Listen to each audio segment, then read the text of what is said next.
Bom, tem outra coisa aqui que a gente pode comentar também, que é o deputado Luiz Henrique Mandetta, que foi escolhido como futuro ministro da Saúde pelo presidente eleito Jair Bolsonaro. Ele já deu uma entrevista coletiva ontem e lascou bronca mais uma vez no programa Mais Médicos. Vamos acompanhar a reportagem e comentamos na sequência.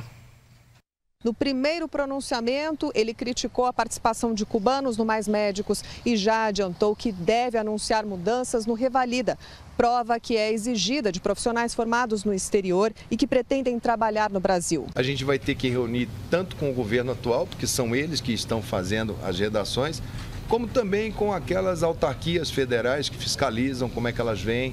Há a possibilidade de se fazer avaliação em serviço. Há a possibilidade de se fazer uma série de medidas onde você possa, ao mesmo tempo que resguarda a população, dar garantias da qualidade daquele profissional. Mandetta também falou sobre os desafios que vai enfrentar como ministro da Saúde. A gente está com cobertura vacinal baixa, nós tivemos reintrodução de febre amarela em São Paulo, nós temos a epidemia de sarampo vindo pela calha norte, nós temos pólio como uma possibilidade. Me parece que nós vamos ter que contar com muita solidariedade, muita confiabilidade, principalmente da imprensa, para poder retirar esses índices que são definitivamente não são aqueles que a gente merece enquanto país que tem um sistema de saúde que se propõe a ser universal, integral e equânime. Mandetta é o terceiro nome do DEM no primeiro escalão do futuro governo. Tereza Cristina, também de Mato Grosso do Sul, vai comandar a agricultura e Onyx Lorenzoni, do Rio Grande do Sul, a Casa Civil. Mandetta é investigado por fraude em licitação, tráfico de influência e Caixa 2 por supostas irregularidades durante o período em que foi secretário de Saúde de Campo Grande, no Mato Grosso do Sul. Bolsonaro defendeu a escolha do deputado. Não deu um passo em processo ainda, nem é réu ainda. O que está acertado entre nós, qualquer denúncia ou acusação, desde que seja robusta, não fará parte do nosso governo. A escolha foi da bancada da saúde da Câmara, das Santas Casas do Brasil, das mais variadas entidades médicas de todo o Brasil. Essa foi a indicação. A exemplo da agricultura, eu acolhi a indicação dessa entidade que querem, em nome de uma saúde realmente diferente, a escolha do Mandetta. Bolsonaro também se reuniu com o presidente do Tribunal de Contas e com a Procuradora-Geral da República, Raquel Dodge. Bom, a gente comentou bastante do programa Mais Médicos aqui, né, Zezé? Nossa Não sei se vocês querem comentar alguma coisa mais do ministro aí. Olha, do ministro, eu ontem fiquei pensando aí acerca do o que enfim, significa isso do Bolsonaro nomear esse ministro. Uhum. Né? Parece que ele é investigado desde 2009. Caramba, mas também por que essa justiça... Gente, faz 9 anos que estão investigando. Ou libera o cara ou processa o cara. Exatamente. Né? Porque esse tipo de coisa também, ela não é certa. Ah, mas é que hoje no jornal gente me falaram assim, é Mato Grosso, Campo Grande. Você lembra aí o povo de Campo Grande que veio para cá. Lá não se investiga nada, lá é um rolo. Então, mas o fato é que precisa de investigação e o fato é que essa figura aí, se fosse um outro governo que tivesse nomeado o cara, assim, a gente veria os bolsominions metendo a boca. Eu não acho que isso seja legal, entendeu? Mas que isso aconteceria, eu não tenho a menor dúvida. Eu só acho assim... Eu acho que o único problema é que o Bolsonaro, na campanha, ele sempre disse que qualquer possibilidade de corrupção ou suspeita de corrupção, ele não nomearia. A pessoa é investigada. Aí eu concordo com você, são 9 anos, mas e daí? Está sendo investigado, então que se investigue logo. Zezé, em cima do discurso dele, eu acho que ele errou em nomear. Não deveria ter nomeado, porque tem uma suspeita. E tendo suspeita, já que o Bolsonaro disse que ele acabaria com a corrupção, no mínimo ele tem um elemento suspeito na equipe dele. que está sendo investigado. A justiça brasileira é terrível, né? Porque, não é nem a justiça, é a polícia, porque não fez nada tudo, ainda, né? 9 anos. Então é que ele falou piada, assim, ele não é nem réu, eles costumam falar. Não é indiciado. Mas aí também todo mundo falava, sim, todo político fala isso. Exatamente, eu estou falando o que ele falou.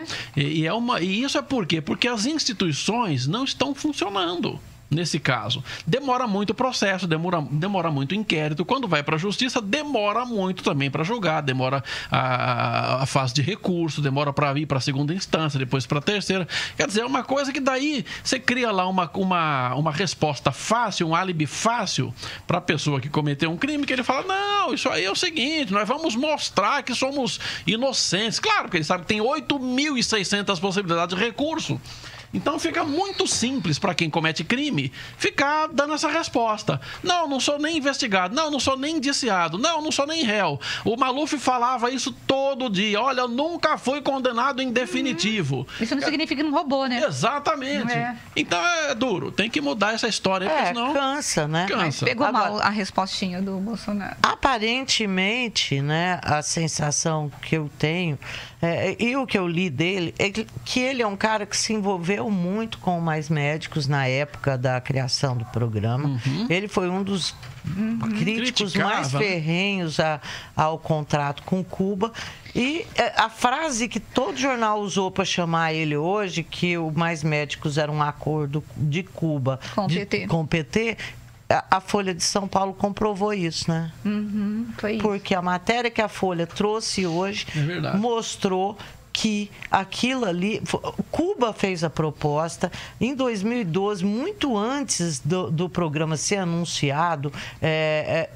O governo da Dilma já conversava com Cuba. Cuba estabeleceu todas as regras, todas as condições. A única coisa que o governo petista não aceitou foi pagar $8.000 por médico, conforme pedia Cuba. Queria $8.000, sendo que $1.000 ficaria com o médico e os outros $7.000 seriam enviados para Cuba. Tudo. Incrível, né? É verdade. E aí isso foi feito realmente sobre o argumento lá criado por Cuba, como você falou, e não foi propriamente um projeto brasileiro para pegar médicos do exterior. Depois encaixou outros mas foi para Cuba. Foi para Cuba e depois, para não ficar evidente, e ainda deram um tunga no Congresso brasileiro para não ter que submeter o programa Mais Médicos à apreciação do Congresso, achando já que receberia críticas. Eles simplesmente fizeram lá a triangulação com a Organização Pan-Americana de Saúde. E como que a Organização Pan-Americana de Saúde topa, hein, gente? Não, mas tem muita entidade por aí que eu vou te contar, viu? Pelo amor de Deus, sabe? Aí usou mais ou menos uma terceirização, né? Se o governo brasileiro for contratar, tem que passar pelo Congresso, não sei o quê. Agora, aí vira uma brecha aí a OPAS que contrata... E aí o governo brasileiro paga a OPAS e a OPAS paga a Cuba. Exatamente. E com isso, você não precisa de aprovação, você não precisa discutir isso aqui em território nacional. E Alexandre Padilha, hein? Sem vergonha. Mas mesmo que tenha sido isso, Zezé, eu não estou discutindo a legalidade, mas para o Brasil e para alguns municípios brasileiros, a vinda dos cubanos ou dos Mais Médicos foi importante. Foi, mas poxa, tanta coisa que seria importante, mas a via legal, ou a gente defende a via legal ou não, porque... Sim, não estou dizendo, não estou discutindo isso. Picaretagem sem vergonhice. Mas não dá para a gente desqualificar totalmente, sendo que beneficiou muita gente. Mas se eu soubesse na época que era isso, a gente desqualifica o acordo, eu não conseguiria aprovar. Eu não aprovaria, esse acordo. Não conseguiria. Falar, não é assim que você trata. Que não tem outra maneira de atender? Vai tentar uma outra coisa, porque dando tunga assim nas nossas instituições. Outra coisa que eu pergunto, como é que era os 6 meses antes de implementar esse projeto? Morria todo mundo lá? Não tinha, aonde? Aqui no Brasil? Onde estava lá?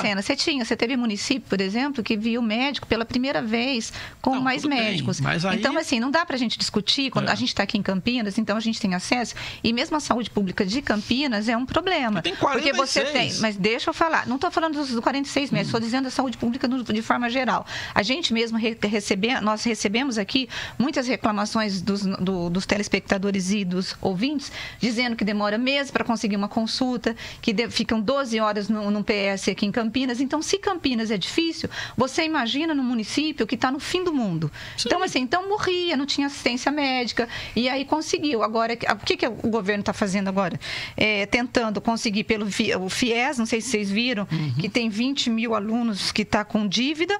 Não sei se você viu isso, Zezé. Sim. 20 mil alunos que estão com dívida, vai tentar fazer com que esses alunos formados em medicina façam inscrição no FIES e prestem serviço. Ou aqueles que têm financiamento prestariam um ano de serviço. E vai tentar colocar esses alunos que não se interessam, os médicos brasileiros que não se interessam pelo programa, para ver se dá para fixar esse médico para poder estar atendendo nesses lugares, para não ficar sem assistência médica. Eu acho que fixar não vai conseguir. Mas pelo menos vai ter, vai ser possibilidade de fazer, de fazer isso daí. O resumo da obra é o seguinte, o Brasil... E havia um projeto, vou tentar trazer uma pessoa aqui que trabalhava num projeto na época que o Mais Médicos foi anunciado para o governo federal, para o governo do PT, e que não tinha os cubanos, mas estava quase tudo acertado para ser implementado. E quando chegou a proposta de Cuba, eles derrubaram tudo para poder ajudar Cuba.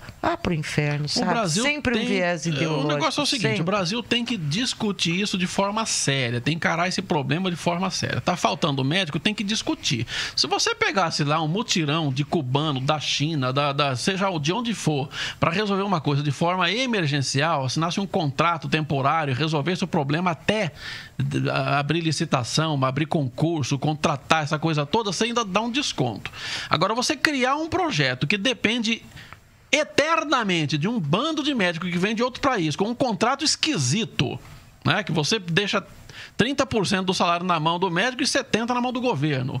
E depois tem uma série de outras questões lá que não pode fazer o exame de avaliação e etc. Então, quer dizer, não dá para você pensar que um país desse tamanho, desse porte, vai ficar eternamente dependendo de um sistema de contratação desse jeito.